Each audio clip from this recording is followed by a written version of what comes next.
Pupugin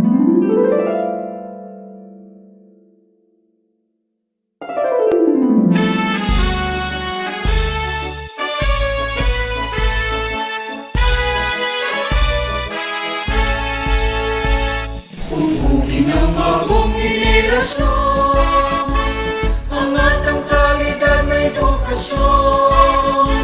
Muslim, Kristiyano, lumad at Chino, lungsod ay may sigla at asenso.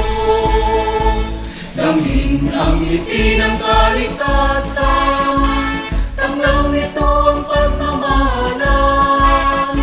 Sa bawat isa ay may halalan.